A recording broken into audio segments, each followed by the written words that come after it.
예, 기쁘고 복된 주님의 날입니다. 오늘 주시는 말씀 같이 보시겠습니다. 전도서 7장 16절입니다. 구약성경 전도서 7장 16절. 우리 한 절 말씀인데요, 같이 한 목소리로 읽겠습니다. 그러니 너무 의롭게 살지도 말고 너무 슬기롭게 살지도 말아라. 왜 스스로를 망치려 하는가? 아멘. 네, 오늘 말씀 전해주실 분은 우리 담장을 넘어 초청 강사 시리즈 첫 번째 게스트로 모신 김진수 장로님이십니다. 장로님 댁은 여기신데 캐나다 원주민 마을에서 비즈니스 선교하고 계셔요. 캐나다 서부 북쪽의 오지죠. 근데 청정 지역인 곳에서 지금 사역하고 계시는데, 어제 저녁부터 하나님께서 우리 장로님 부르셔서 또 어떻게 사용하고 계시는지 그 삶과 사역에 대해서 이야기를 듣고 저희는 이렇게 담장을 넘는 분의 실예를 이렇게 보면서 또 도전받고 있습니다. 저하고 개인적으로는 거의 한 10년 가까이 이렇게 서로 알고 지내면서 교제 나누는 제가 존경하는 장로님이시고요. 제가 운영하는 그 지두지 코디아 기독교 연구소 또 이사님으로 섬겨주시기도 하십니다. 자, 이제 나오셔서 말씀 전하실 텐데요. 나오실 때 우리 환영의 의미를 담아서 귀한 분 보내주신 우리 하나님께 감사하시겠습니다.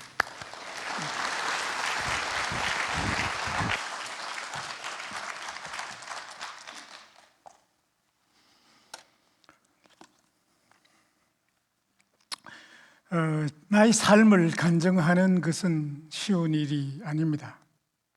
그리고 그 중에 가장 어려운 것은 내가 살고 있는 지역에서 간증하는 일이라 생각됩니다. 유대지 찬양교회는 저에서 집에서 한 40분 정도 떨어진 곳에 있습니다. 목사님이 근처에 있는 교회에서 설교하는 것은 흔한 일이지만 평신도가 자기가 살고 있는 집 근처에서 간증하는 것은 거의 흔하지 않은 일입니다. 이 찬양교회는 제가 개인적으로 알고 있는 사람들도 제법 많이 있기 때문입니다. 저는 개인적으로 노승환 목사님의 설교를 좋아합니다. 딱 제 스타일입니다. 목사님은 성경을 풀이함에 있어서 여러 가지 관점을 설명한 후 그 중에서 어떤 관점을 왜 지지하는지를 말씀을 주로 하십니다. 주입식이 아닌 선택의 공간을 이렇게 주시더라고요. 목사님의 설교는 거의 모든 설교를 저는 캐나다 원주민 마을에서 듣습니다. 그 오해하는 시리즈 다 들었고요. 담장 넘는 시리즈도 시작하는 것을 제가 들었습니다. 제가 목사님의 설교를 자주 듣는 이유는 설교가 나를 생각하게 하더라고요. 목사님의 설교를 좋아하는 교인들의 기대에 어긋나지 않았으면 좋겠습니다. 그리고 다행인 것은 목사님이 하시는 시리즈 설교 담장을 넘어서와 오늘 제가 이야기하려고 하는 것이 많이 연관이 있기 때문입니다. 저는 약 2달 전 담장을 넘다가 월담하다가 저희 오른손 가운데 손가락을 잘렸습니다. 이 오른쪽 가운데 손가락은요, 싸울 때 상대방의 화를 돋구기 위해서 주로 사용하는 건데요, 이 기능을 제가 잘 발휘하지 못하게 되었습니다. 여러분 좀 귀엽잖아요. 이게 화를 내게 만들어야 되는데 귀엽습니다. 담장을 넘는 삶을 살다 보면요, 사고가 발생합니다. 그런데 그 사고가 너무 무서워서 담장을 넘는 것을 포기한다면, 우리 목사님이 지금 의도하는 것이 아니죠. 넘다가 사고 나도 괜찮습니다. 사고 나게 되면 실제로 가고 싶지 말아야 되잖아요. 이게 2달 전에 일어난 건데 벌써 돌아온 지 며칠 안 됐는데 지금 들어가고 싶은 마음은 꽉 차 있어요. 여러분 혹시 오전도 종족이라는 말을 들어보셨습니까? 전도가 안 된 종족을 미전도 종족이라고 이야기를 합니다. 그런데 오전도 종족이란 복음이 잘못 전파된 지역을 오전도 종족이라고 이야기를 합니다. 바로 캐나다와 미국 북미 원주민들이 오전도 종족에 속합니다. 캐나다 원주민에게 있어서 기독교는 그들이 문화와 언어를 말살한 나쁜 사람들의 종교로 이해되고 있습니다.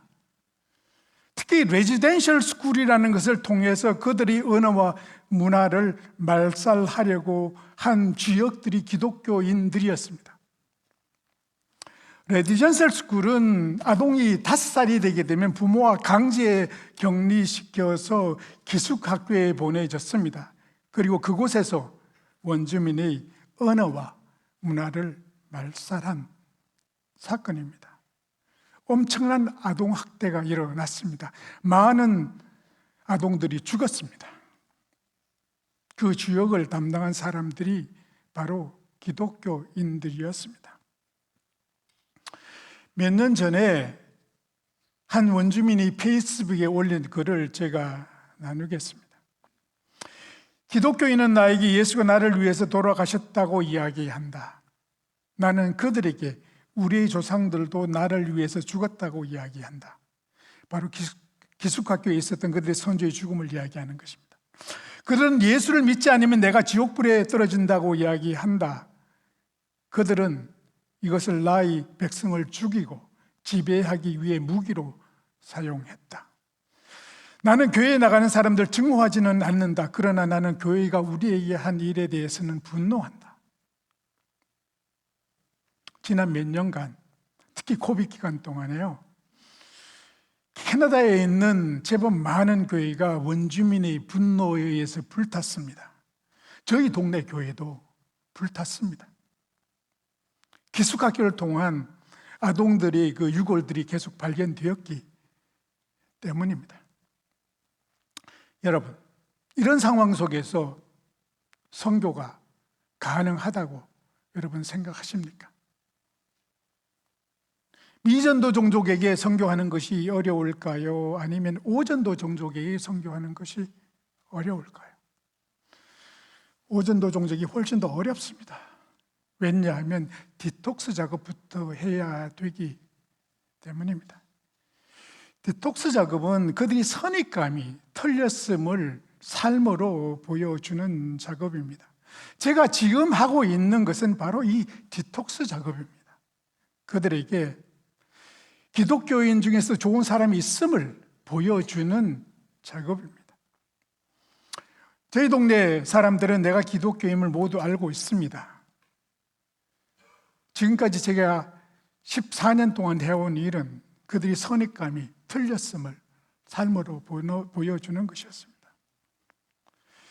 제가 앞으로 말하는 내용은 이러한 관점에서 이야기하기 때문에 매우 직설적일 수 있음을 이해하시기 바랍니다.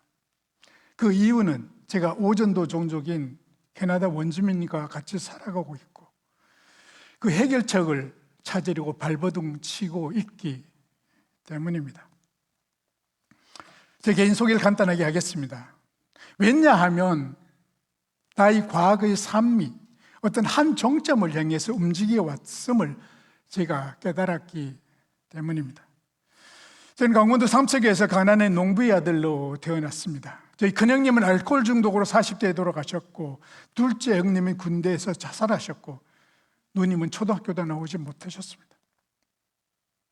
이것은 우연이 아니었습니다.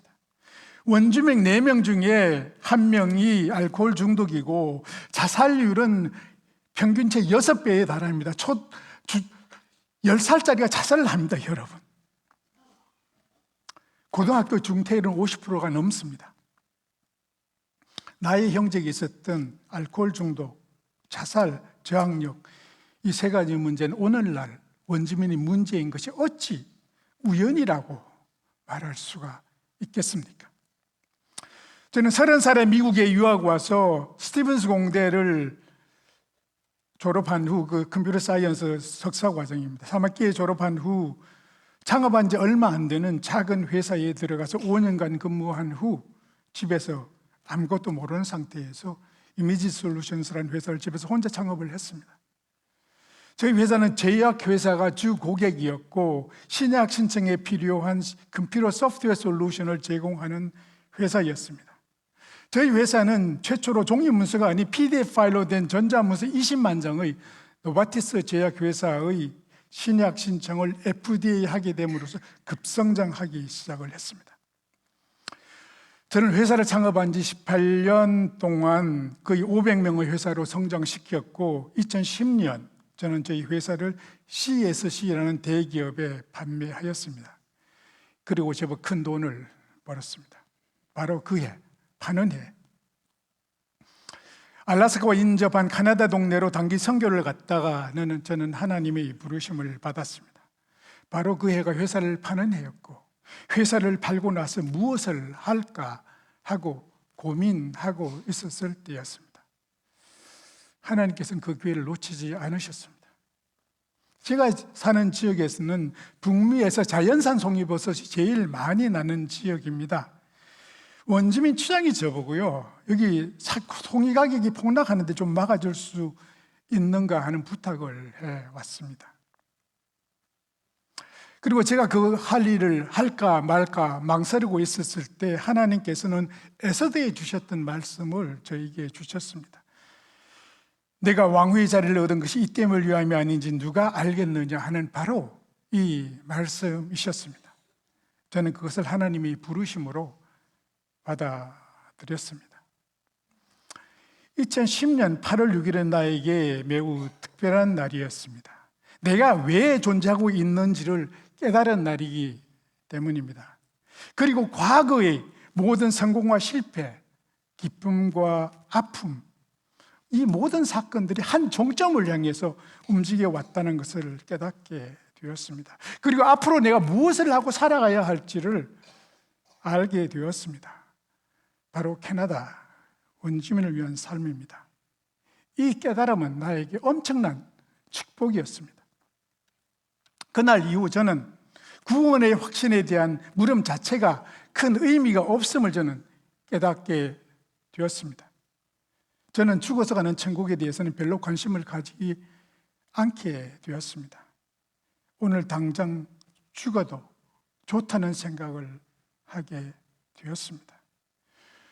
죽어서 천국 가기 때문이 아닙니다. 내가 지금 천국의 삶을 살아가고 있기 때문입니다.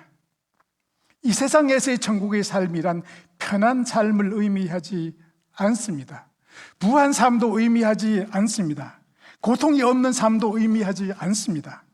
이 세상에서 천국의 삶이란 하나님의 통치를 오늘 우리가 경험하면서 살아가는가 하는 것입니다. 하나님의 통치는 아픔을 통해서도 경험할 수가 있습니다. 하나님의 통치는 실패를 통해서도 경험할 수가 있습니다. 하나님의 통치는 고독 가운데서도 경험할 수가 있습니다. 저는 일하고 싶어서 아침이 빨리 오기를 기다리는 것을 아주 자주 경험합니다. 얼마 전에는 밤 3시에 일어나가지고 제가 일을 시작을 했거든요. 일을 하고 싶어서 했어요. 무엇이 나를 그렇게 만들까요? 내가 왜 존재하고 있으며 내가 그 존재의 목적에 맞게 살아가고 있다고 내가 느끼기 때문입니다. 원주민을 만난 지 1년이 지난 후 저는 그곳에 원주민 2명과 같이 긱섬이라는 회사를 설립을 했습니다. 이 회사 원주민이 이사 회사 긱섬의 약자입니다. 이 지역에 살고 있는 사람들이 긱산족입니다. 그래서 앞에 긱스라는 것을 붙은 이유는 이 회사가 그들의 회사가 되기 할 목적으로 처음부터 그렇게 시작을 했습니다. 저는 이 회사가 이익을 내서 그 이익으로 선교를 하기 위해서 시작하지 않았습니다. 저는 이 회사가 원주민 회사가 되게 하기 위해서 저는 이 회사를 시작했습니다. 그래서 일반인이 생각하고 있는 교회 개척 선교가 이루어지지 않는다고 하더라도 저는 이것을 할 것입니다. 왜냐하면 이것은 그들에게 꼭 필요한 일이기 때문입니다. 제가 일하고 있는 곳은 북미에서 자연산 송이버섯이 제일 많이 나는 지역인데 운송의 어려움 때문에 가격이 폭락하는 경우가 생깁니다. 제가 회사를 시작하고 처음으로 송이 수출을 했습니다. 저희 전 직업이 컴퓨터 소프트웨어였기 때문에 수출에 관한 지식은 저는 아무 지식도 없었습니다. 그냥 캐나다와 미국에 사람이 왔다 갔다 쉽게 하니까 그냥 UPS 붙이면 될 줄 알았어요. 그런데 수출한 지 일주일이 지나서 다 썩어서 폐기 처분한다는 통보를 제가 받았습니다. 그때서야 통관을 해야 된다는 것을 제가 알게 되었고, 그리고 다시 시도해서 했는데 이번에 금요일에 도착을 했는데 주말이라 배달이 되지 않고 월요일에 배달이 되었는데 절반이 썩었더군요. 이번 배달은 되었어요. 그러면 송이철이 끝나버렸습니다. 1년을 기다려야 되는 거예요. 갑자기 한심한 생각이 들기 시작을 했습니다. 아니, 하나님께서 부르셨으면 도와주셔야 하는 것 아니겠습니까? 하나님은 처음부터 저를 팽개 치셨습니다. 그렇다고 제가 가만히 있을 수가 없었습니다. 왜냐하면 제가 원주민 돕는다고 주위에 떠벌리고 다녔기 때문입니다. 여러분, 무언가를 하기를 원하십니까? 무엇을 하겠다고 좀 떠벌리고 다니세요. 그 이유는 간단합니다. 나를 코너로 몰아 넣어야 됩니다. 그래야 일이 벌어지기 시작하지, 그렇지 않으면 일이 벌어지지 않기 때문입니다. 그런데 원주민 지역에서 고사리가 많이 난다는 소식을 들었습니다. 그래서 그 다음에 봄 고사리 생산을 결정을 했습니다. 고사리는 삶아서 말리게 되면 통관에 지연되다 하더라도 썩어지지 않으니까 간단하게 저는 생각했거든요. 이곳에는 공해라고는 전혀 없는 청정지역으로 최상품의 고사리가 자라고 있습니다. 고사리는 부드러워야 하는데 부드러우려면 빨리 자라야 합니다. 이곳에는 그 봄철이 되게 되면요, 거의 매일 소나기가 오고요, 일조량이 밤 10시가 돼야지 해가 지기 때문에 하루에 5인치씩 고사리가 자라요. 부드러울 수밖에 없는 상황입니다. 그리고 고사리 생산을 하면서 느낀 게, 건조 시설이 필요하겠구나. 그러려면 이것까지 안 되겠구나. 처음에는 렌트를 내가 시작했는데, 그래서 그 50몇 개의 땅과 집이 있는 부동산을 구입을 했습니다. 그리고 건조 시설을 갖추기 시작했고, 그 다음에부터 고사리 생산에 본격적으로 들어갔습니다. 고사리 생산을 잘 마친 그해 가을, 송이철을 맞이해서 저는 마을을 방문했습니다. 송이버섯을 위해서가 아닙니다. 송이는 생각도 하고 싶지 않더군요. 그런데 근처에 살고 있는 한국분이 한 분 계시는데 자기 송이를 좀 많이 사달라고 그러는 거예요. 그래서 물었죠. 아니, 다 못 먹으면 어떻게 하시려고 그렇게 사달라고 합니까? 다 못 먹으면 말리면 된대요. 갑자기 좋은 생각이 떠올랐습니다. 말리면 된다. 저는 고사리 때문에 좋은 건조시설을 이미 갖추고 있었거든요. 저는 건조시설을 만들 때 고사리 때문에 만들었지 송이 때문에 만들지 않았습니다. 그런데 그 건조시설에 송이를 말려도 잘 마르더군요. 원래 계획이 아니었습니다. 그동안 저는 많은 시행착오를 거쳤고 4년이 지나면서 회사는 흑자로 돌아섰고 8년이 지나니까 누적 흑자가 나기 시작했습니다. 누적 흑자가 나갔다는 얘기는 그동안에 그 로스트한 크레딧을 다 까먹고 이제 전체 이익이 났으니까 이제 회사 소득세를 내게 되는 거예요. 처음 시작했던 일은 일어나지 않았지만 시작하지 않은 일들이, 계획하지 않은 일들이 일어나기 시작했습니다.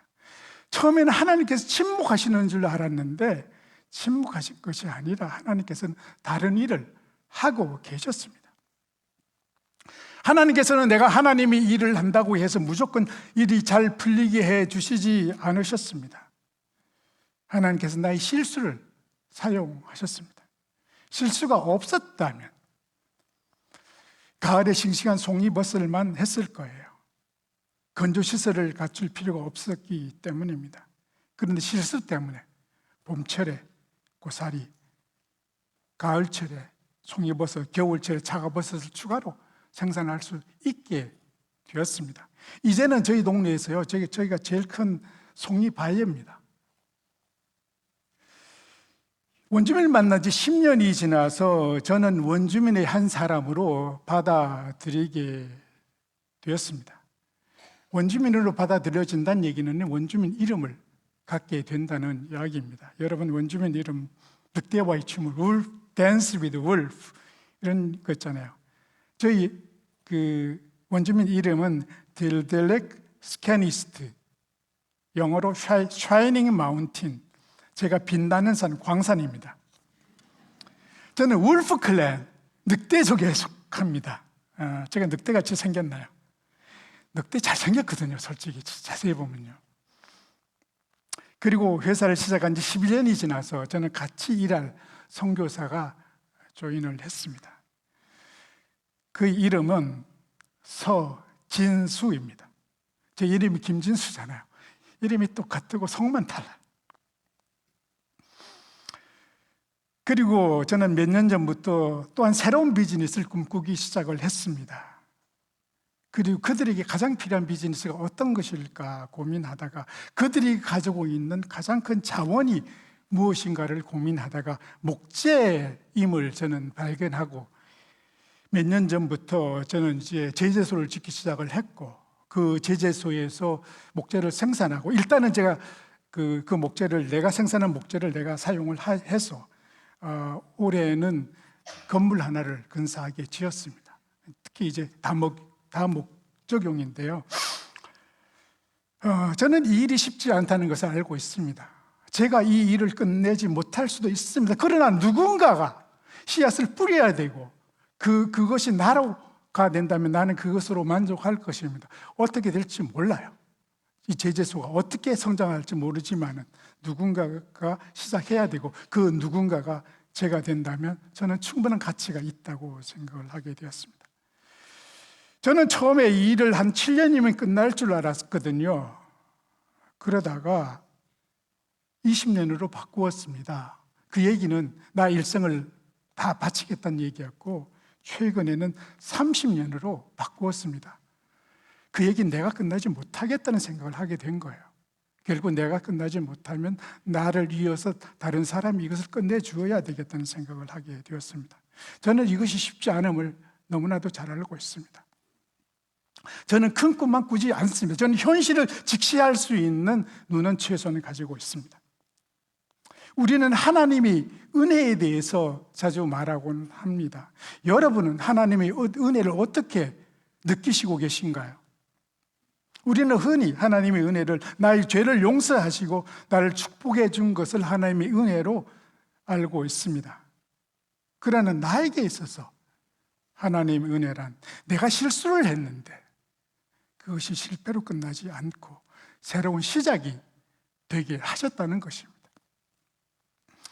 여러분, 다윗 왕을 생각하게 되면 다윗의 가장 큰 실수는 아마도 밧세바 사건임이 분명합니다.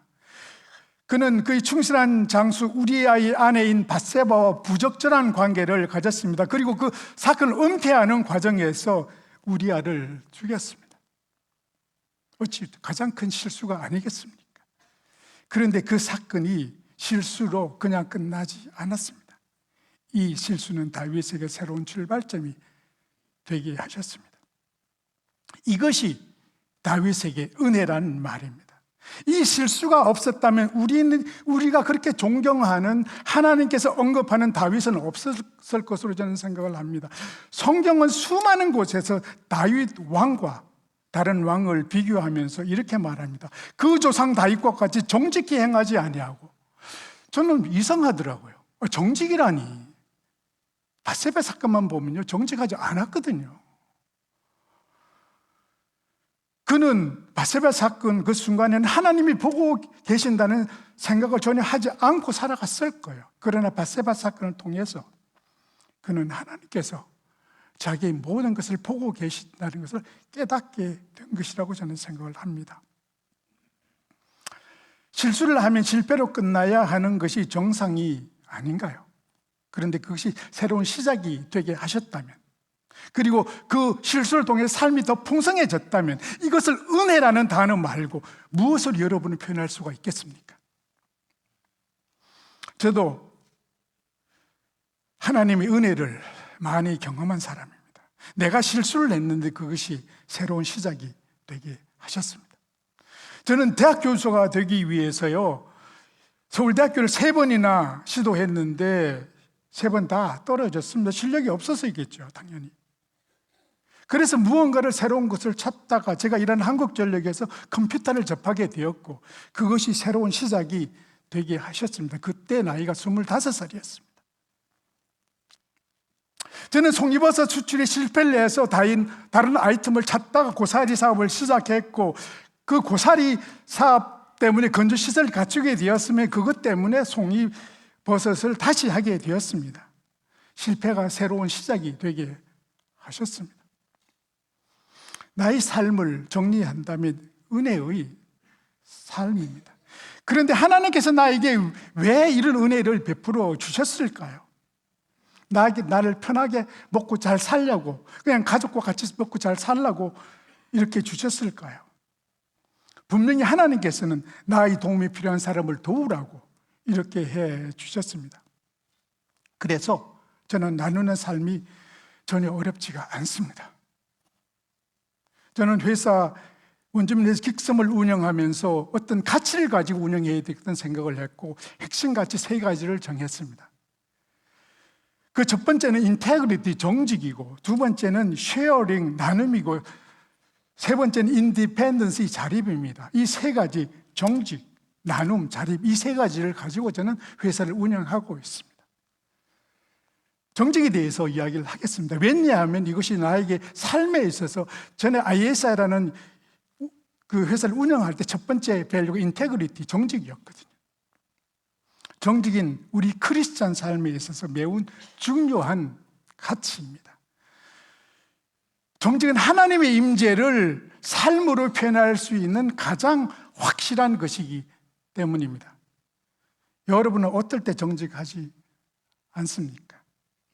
아무도 나를 보고 있지 않다고 생각할 때 우리는 정직하지 않습니다. 그런데 그 아무데에는 하나님도 포함되는 걸 여러분 아십니까? 하나님이 보고 있지 않다고 여러분은 생각하시기 때문에 우리는 정직하지 않은 거예요. 하나님이 보고 계신다고 정말로 믿는다면 어떻게 정직하지 않을 수가 있나요? 정직은 하나님 임재를 나의 삶으로 표현할 수 있는 가장 확실한 최고의 방법입니다. 하나님의 임재를 삶으로 표현하는 것, 정직을 적극적인 정직이라고 저는 생각합니다. 적극적인 정직이란 다른 사람을 속이지 않는 것에 그치지 않습니다. 정직이란 안 해도 되는 것을 해주는 것이라고 저는 생각을 합니다. 예를 하나 들겠습니다. 제가 2010년 회사를 매각할 때의 이야기입니다. 저는 회사를 살려고 하는 회사와 구체적인 가격 논의를 하고 있었을 때였습니다. 회사 지분을 가지고 있던 한 회사 간부가 이 잦은 사임을 한 상태였습니다. 그리고 그는 그 지분을 다시 팔기를 원했습니다. 그리고 그가 원하는 가격은 내가 지금 팔려고 하는 가격의 절반도 안 되는 가격이었습니다. 회사를 파는 것은 비밀사항이기에 거기에 대해서 아무런 언급을 할 필요가 없습니다. 내가 사든가 안 그러면 내가 잘나는 지인에게 소개시켜 줄 수가 있었습니다. 그런데 그의 입장에서 생각을 해보았거든요. 몇 달 후에 자기가 받은 가격이 실제 가격이 절반도 되지 않았을 때 어떤 기분일까? 참 쓰리겠다는 생각을 하게 되었어요. 그래서 제가 얘기를 했죠. 자세한 이야기를 할 수 없는 상황이니까 그냥 좀 기다려 달라고 제가 그냥 그렇게 얘기했고, 그는 한 6개월 후에 자기가 원했던 가격 2배 이상을 받았습니다. 다시 말합니다. 정직이란 상대방이 모르고 있고 나만 알고 있는 것을 상대방의 입장에서 해주는 것이 정직입니다. 그것이 상대방을 무장해제시키고요, 그것을 통해서 우리는 성장할 수가 있습니다. 저는 정직에도 손익분기점이 있다는 사실을 깨닫게 되었습니다. 제 개인적인 경험에 의하면 3년 동안은 손해예요. 당연히 손해보지 않고 정직하는 방법은 절대로 없습니다. 그런데 손익분기점을 지난 3년부터는 이익으로 돌아서더군요. 노력하는 것을 덧셈이라면 정직은 곱셈입니다. 그래서 아무리 큰 숫자가 있다 하더라도 곱하기 0하면 0이잖아요.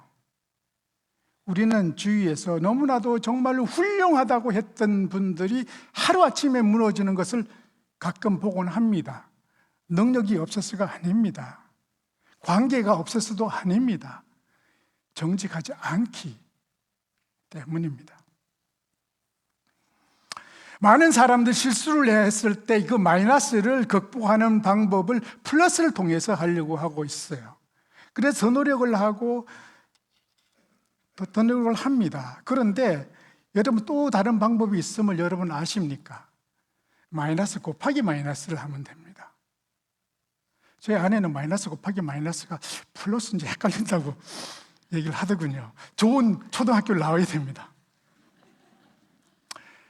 첫 번째 마이너스는 내가 실수한 거예요. 두 번째 마이너스는요, 내가 상대방이 모르는 것까지 다 오픈하고 손해배상을 먼저 해주는 거예요. 마이너스잖아요, 당연히. 그런데 그 마이너스가요, 플러스가 되는 것을 여러분 아십니까? 저는 에봇이라는 제약회사와 파이저라는 제약회사, 그 방법을 통해서 제일 좋은 고객으로 만들었습니다. 어찌 보면 저희 회사가 급성장한 요인 중에 하나가 그 마이너스 곱하기 마이너스였다는 것을 저는 알게 되었습니다. 우리는 사람 앞에서만 정직한 것이 아니라 하나님 앞에서 정직해야 됩니다. 사람 앞에서 정직한 것과 하나님 앞에서 정직한 것은 무엇이 다를까요? 우리 사람들은요, 숨은 의도를 알지를 못하잖아요. 왜? 무슨 숨은 의도가 있는지. 그런데 하나님께서는 숨은 의도까지 알고 계십니다. 하나님 앞에서 정직하다는 이야기는 의도까지 정직하다는 이야기입니다. 숨은 의도가 없다는 이야기입니다.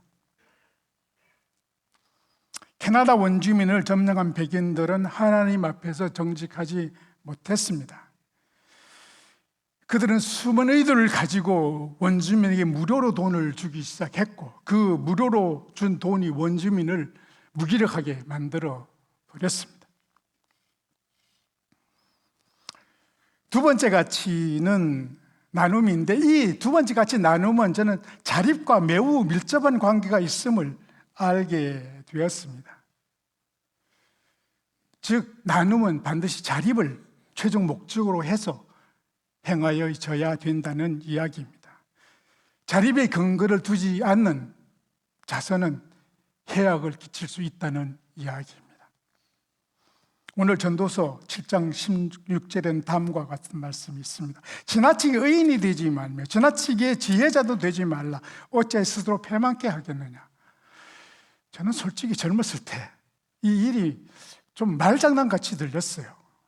그런데 저는 원주민과 같이 10년을 지나면서 이 이야기를 비로소 이해하기 시작을 했습니다. 여기서 주어해야 할 단어가 의인이나 지혜자가 아닙니다.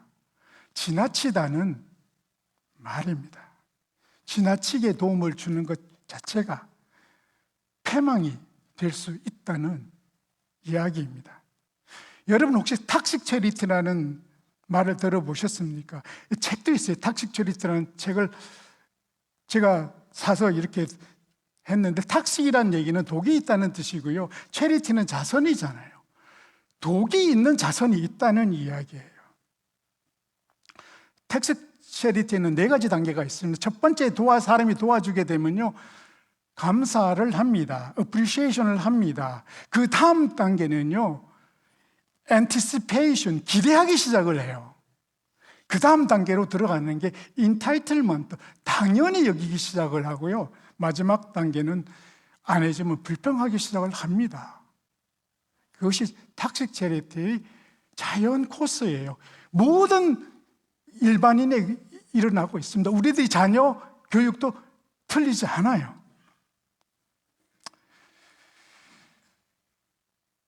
여러분, 왜 지나치게 잘해주는지 아십니까? 숨은 속셈이 있기 때문입니다. 여러분, 왜 신천지에서 처음 만난 사람들에게 지나치게 잘해주는지 아십니까? 숨은 속셈이 있기 때문입니다. 여러분, 왜 선교사가 지나치게 잘해 주시는지 아십니까? 그들이 봤을 때는 숨은 속셈이 있기 때문입니다. 우리 기독교인은 우리가 생각하기에 너무나 많은 좋은 일을 하면서도 세상으로부터 욕을 얻어먹는 이유를 아십니까? 숨은 속셈을 가지고 잘해주기 때문입니다. 마치 신천지처럼 말입니다. 여러분, 왜 선교지가 하루아침에 무너지는 줄 아십니까? 숨은 속셈을 가지고 너무나 잘 해주었는데 그 속셈을 그들이 파악해버렸습니다. 그래서 회사를 빼앗기고 에스전 교회와 단체 건물을 빼앗깁니다. 지나치게 잘하려고 하는 또 한 가지 이유는 바로 조급성 때문입니다. 결과를 빨리 얻으려고 하는 거예요. 한국 교회의 성장주의가 선교지를 조급하게 만들어 버렸습니다. 초기 한국 교회의 성장은 우리 선조들의 노력에 기인했습니다. 여러분, 삼자선교, 네비우스의 삼자선교라는 말을 들어보셨습니까? 자치자전, 자립입니다. 그래서 우리 선조들이 저희 교회를 지을 때는요, 선교사들이 지어주지 않았습니다, 여러분. 우리 노력으로 우리가 다 헌신해서 교회를 지었어요. 그런데 지금 지어지는 많은 선교지의 교회는 누구의 돈으로 지어집니까? 선교 그들이 현지인들 얼마나 피땀을 흘립니까? 저는 도와주지 말자는 얘기가 아니에요. 도와주되 그들이 할 수 있는 분량을 하게 해주자는 거죠. 그래야만 오너십이 생기고 그들이야만 자립할 수가 있습니다. 지나치게 잘해주지 않으려면요, 시간과 인내가 필요합니다. 그리고 큰 꿈 버려야 됩니다. 그리고 하나님의 꿈을 키워가야 합니다. 그때 마음의 기쁨이 찾아오게 되고, 그리고 때가 되면 하나님이 그 일을 하실 것입니다. 그때에 우리는 하나님께서 하셨다고 고백할 수 있을 것입니다. 우리는 많은 경우 선한 의도를 가지고 다른 사람을 도와줍니다. 그런데 그 선한 의도와는 무관하게 우리 선행이 상대방에게 해악을 끼쳤다면 그 책임을 누가 져야 된다고 여러분 생각하십니까? 내가 선한 의도를 했으니까 나에겐 책임이 없다고 여러분 하시겠습니까? 캐나다 정부가 원주민에게 무료로 준 돈이 그들을 무기력하게 만들었다면 캐나다 정부가 그 책임을 져야 되지 않겠습니까? 우리 기독교는 책임을 지는 사람이 되어야 됩니다. 그러기 위해서는 우리는 끊임없이 고민해야 됩니다.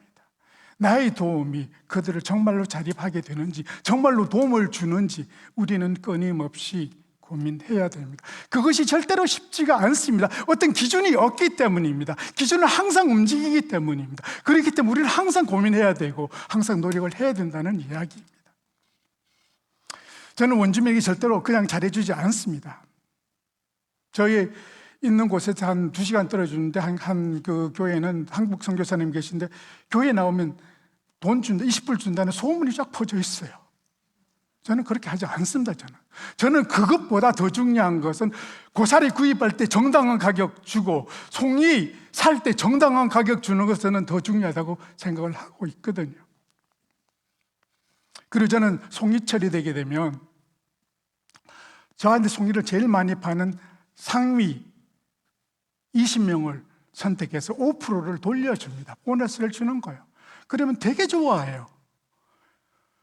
그리고 그것을 통해 저는 그 저축이라는 의미를 좀 강조하고 싶은 거예요. 성경은 지나치게 잘 도와주지 않는 방법을 우리에게 설명하고 있습니다. 바로 이삭 낭비입니다. 아니, 과부와 고아들을 위해서 그냥 곡식을 주면 될 텐데 곡식을 주지 말고 이삭을 남기라는 거예요. 그들에게 자존감을 심어주고 자립심을 심어주자는 의미가 아니겠습니까? 아시는 바와 같이 현재 한국의 기독교는 신뢰는 바닥을 치고 있습니다. 기윤실의 조사에 의하면요, 4명 중, 일반인 4명 중 3명이 한국교회와 목회자를 신뢰하지 못한다는 응답이 나왔습니다. 신뢰하는다는 응답은 21%에 불과했습니다. 그 안에는 기독교인도 포함되어 있는 거거든요. 저는 학생이던 시절, 저는 교회에 나가게 된 동기가 교회에 다니는 사람처럼 되고 싶어서, 닮고 싶어서 저는 교회를 나가기 시작을 했습니다. 여러분 중에는 울산 나전담교회 김관성 목사님의 간증을 들으신 분이 있을 거예요. 그 목사님의 삶이 전 정말로 롤러코스터거든요. 그 목사님이 형님이 조폭이었는데 목사님이 학생 시절 백화점에 가서 도둑질을 하다가 붙잡혀서 경찰에 붙잡혀 갔는데 훈방을 조치하기 위해서 누군가가 와야 되는데 아버님 알코올 중독이라 못 오고 엄마는 글을 몰라서 못 오고 그래서 형님이 와가지고 했는데 훈방 조치되고 나서 동생을 데리고 나서 홀랑 벗겨놓고 전기줄로 가지고 3시간 동안 두들겨 패놓고 하는 얘기가 각원입니다. 이 개새끼 이제부터 교회에 안 나가면 죽여버린다, 그런 얘기를 했다는 거예요. 왜냐하면 이 조폭인 형님이 자기 동생 이야기를 다른 조폭 또 동지들에게 얘기했더니까 그 조폭들이 하는 얘기가 교회 가면 사람 된다고 얘기했다는 거예요. 그때는 조폭들도 교회에 가게 되면 사람 된다고 생각을 했던 겁니다. 그럼 헌금까지 주어주면서요, 어떻게 알았는지 헌금까지 가져가야 된다고 하면 헌금까지 주면서 교회 나가게 했다는 거예요. 그래서 그분은 결국 목사가 됐는데요, 그 당시는 불신자들도 교회에 나간 좋은 사람이 된다고 생각을 했습니다. 그런데 지금 왜 사람들이 교회에 안 나온지를 아십니까? 아니, 왜 심지어 교회 다니는 사람들이 교회를 떠나는지 아십니까? 닮을 만한 사람들이 교회에 많지 않기 때문입니다. 이제는 비즈니스에 종사하는 사람들이 돈 열심히 벌어서 선교에 사용하는 것보다 더 중요한 것은 돈 바르게 벌고 그 바르게 번 돈을 같이 공정하게 직원들에게 같이 나누는 삶을 살아가야 된다는 이야기입니다. 공평하게 나누자는 얘기가 아닙니다. 저는 그들이 이익을 냈는데 공헌했다면 그들이 목도 있다는 이야기나 그들에게도 돌려주자는 이야기입니다. 이제는 교회에서 삶에 대해서 이야기를 시작을 해야 됩니다. 여러분, 사랑방에서 우리는 이런 이야기가 시작돼야 됩니다. 이런 이야기 하고 싶지 않잖아요. 정직에 대한 이야기를 하고 싶지 않잖아요. 그러나 우리는 이제 시작을 해야 됩니다. 그래야지만이 지금 오전 정독으로 변화하고 있는 이 한인 사회가 새롭게 태어날 수 있다는 이야기입니다. 마태복음 25장에는 달란트의 비유가 나옵니다. 저는 자세한 이야기는 하지 않겠습니다. 그 달란트의 비유는 1달란트 받은 사람과 2달란트 받은 사람, 5달란트 받은 사람의 이야기가 나옵니다. 여러분은 몇 달란트를 받았습니까? 저는 아무리 생각해도 저는 5달란트 받은 사람이에요. 제가 주일을 아무리 봐도 내같이 일 좋아하는 사람을 별로 못 봤거든요. 저는 지금도 주위에 7, 80시간 일하거든요. 그냥 재밌어요, 그냥. 그런 사람이 별로 없더라고요, 내가 보니까. 그러면서, 이것은 타고난 것이구나. 하나님께서 나에게 5달란트를 주셨구나. 그럼 왜 주셨을까? 혼자 잘 먹고 잘 살라고 주셨을까? 아닌 거예요. 다른 사람 목이 살리라고 주신 거예요. 내가 왜 원주민 동네에서 가서 사는 줄 아십니까? 내가 5달란트를 받은 사람이기 때문입니다. 만약에 내가 5달란트를 받아가지고 집에서 유저지에서 그냥 잘 먹고 잘 산다면 하나님께서 저를 악하고 게으른 종이라고 분명히 말씀하실 거예요. 저는 그것이 두렵고, 그리고 5달란트 받은 곳에 가서 그 원주민 동네에 살 때 저는 기쁨이 있습니다. 저는 뉴저지에 오게 되면 내가 왜 여기 와 있지 생각을 해요. 아니, 주위에 있는 사람들이 다 크리스천밖에 없거든요. 그런데 원주민 동네에 사는 순간 대부분은 난 크리스천입니다. 그냥 살면 되는 거예요. 내가 돌아가면 전도 안 해도 돼요. 살면 사람들이 와가지고 이야기를 하게 되고, 이야기를 하다 보면 내 간증을 하게 되고, 그것 자체가 나는 선교라고 생각합니다. 선교의 시작은 성육신의 삶이라고 저는 생각하게 되었습니다. 다 같이 기도하시겠습니다. 은혜로우신 하나님, 우리를 이 세상에 보내셨을 때 분명히 하나님께서 창조하신 목적이 있었을 텐데 우리는 그것을 고민하면서 살아갈 수 있도록 도와주시옵소서. 이 세상이 지금 전도 종족을 변하고 있는데 우리가 우리의 삶을 통해서 다시 하나님의 복음이 전파되는 이 지역이 이 찬양교가 되게 하여 주시옵소서. 예수님 이름으로 기도합니다.